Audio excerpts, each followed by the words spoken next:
Before we get into our big Titan-related news, we have some final Transformers Earthspark product that's coming out.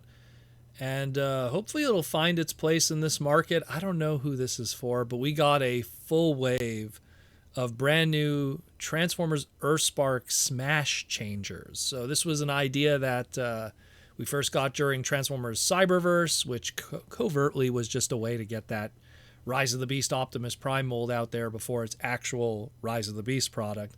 But yeah, it was, you smash down the figure, it auto transforms, gimmick based, limited articulation. I got the Cyberverse one. It is what it is.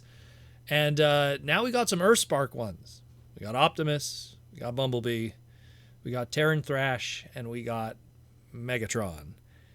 These come at the tail end of the line, the tail end of the show. I don't know where this belongs in a market where Earthspark product already has a lot of gimmicky stuff that isn't selling and is hitting clearance in mass quantities. Did we really need more? I don't know. Maybe there's a hardcore Terran Thrash collector that's happy that this exists. But otherwise, as I always say, and sometimes this is important to remember with the toy world, sometimes less is more. And this is sometimes too much. Now let's get into our Titan class. This is the big news of today. So Trypticon. Trypticon. So many years ago, back in 2017, we got our Titans Return Titan class Trypticon. Designed by John Warden. Really big figure. Shogo Hisui on Takara's side also was part of designing it. He was Mr. Titan class at that point. He had designed some of the others prior to that. And even a fresh-faced, young to the Hasbro crew, Mark Mayer, did the coloring. And it was well received. People dug it. Looked really good. And had a Legends version where it just had very, very not even noticeable changes. And according to good old Sakamoto-san, a fourth mode, his beast mode, if you will, was also part of it, which was featured in the comics, or the monster mode, I think they called it. Kaiju mode.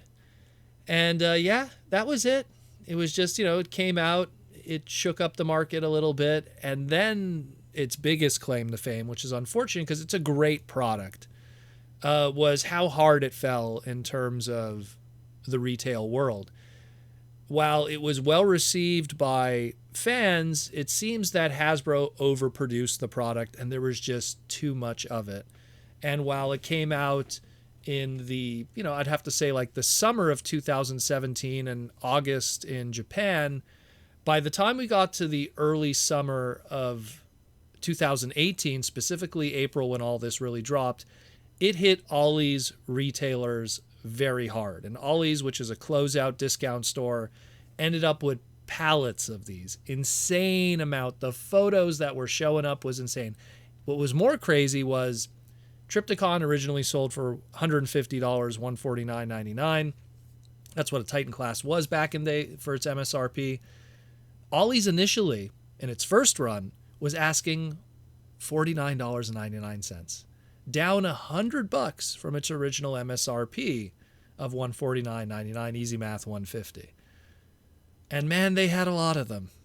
And the months would pass, and they would still have tons of them, even at $50, and people weren't really exactly picking them up. And then $49.99 went down to $39.99, and then it went down to $19.99, and then people were finding them as low as $12.99. Wow. $13 for a Titan class. It was wild.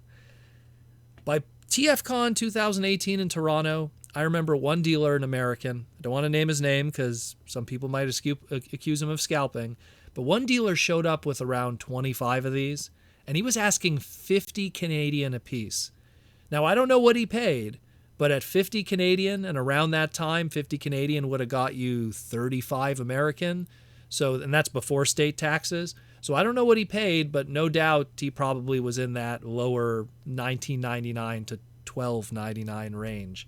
So that's wild how cheap this thing got.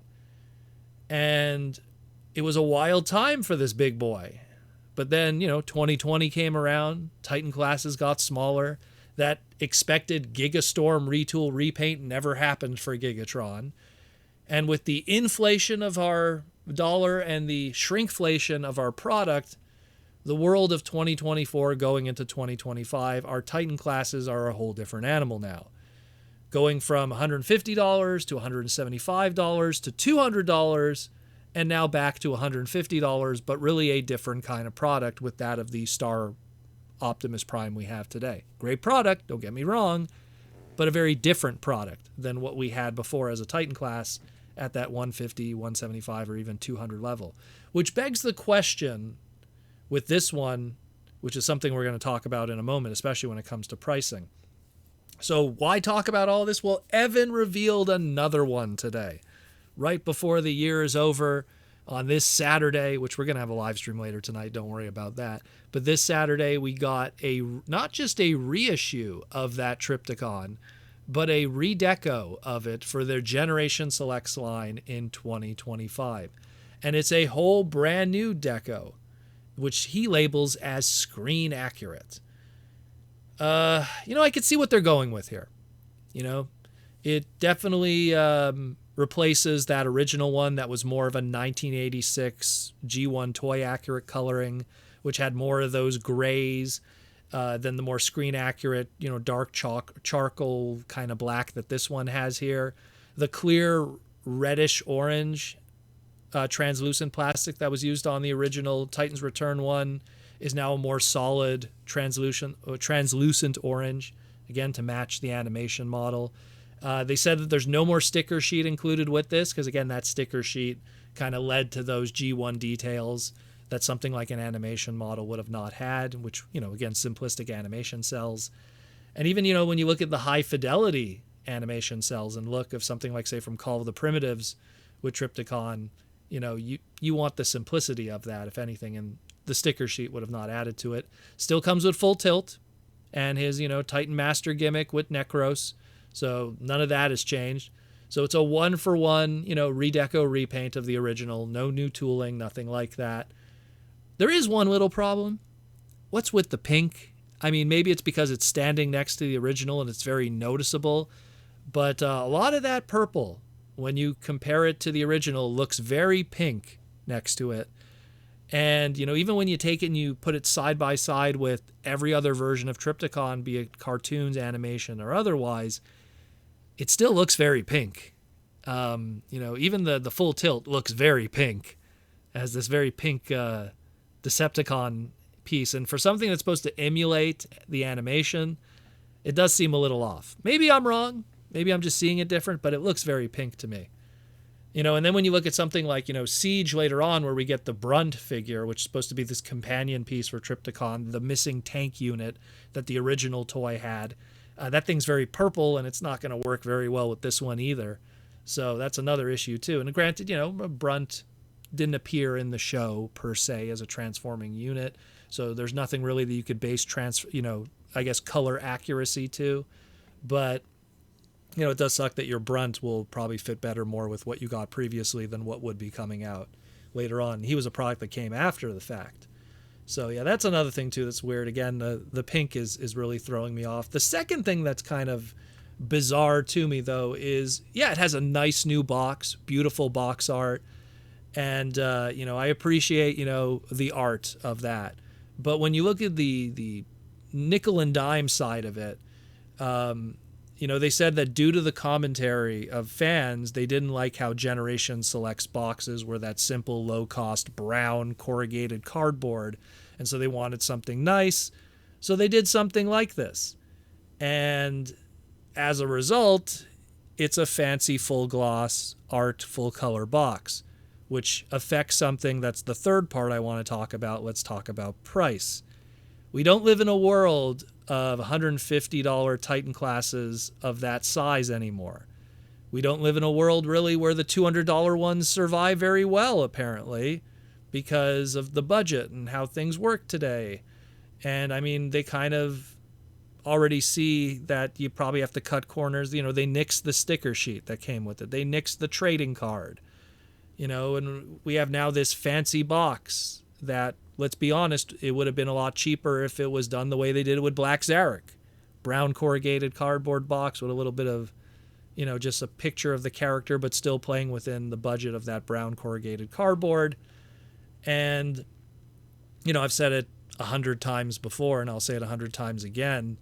Items that are not going to be seen on retail shelving do not need to have fancy full gloss box, especially big ones like this, which would add another $5 to $10 to the cost. Fancy boxes are meant for retail to catch the eye of the passerby in the aisle, to sell the product on the back and what's going on with it.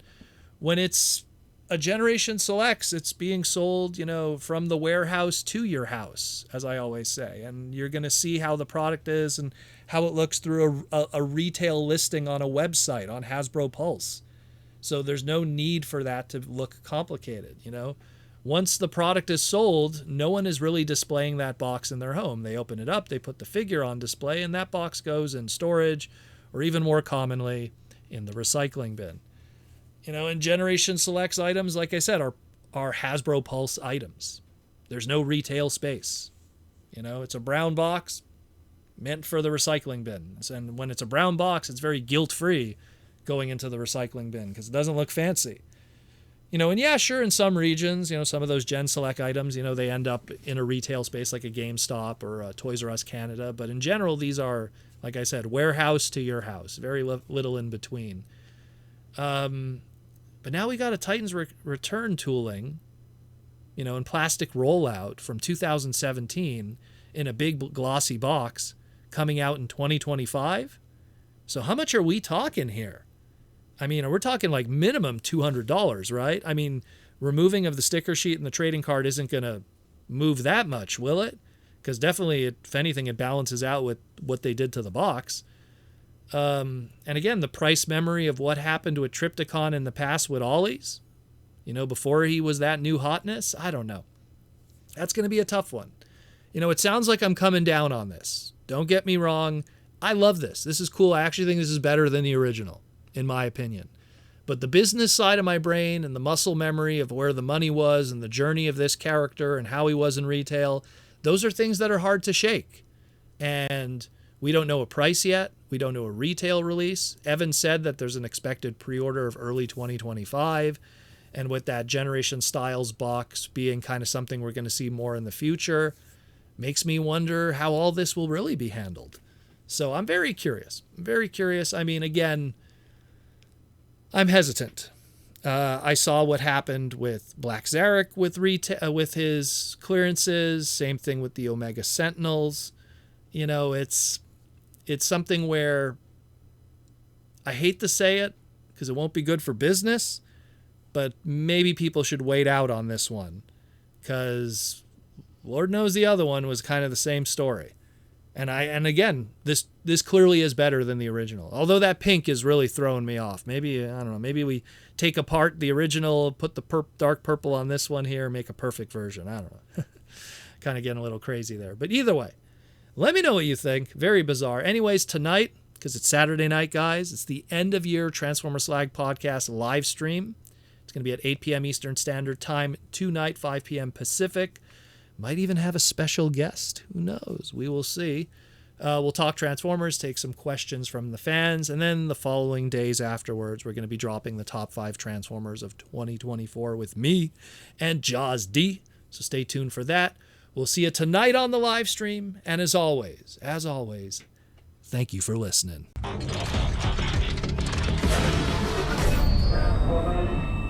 More than meets the eye.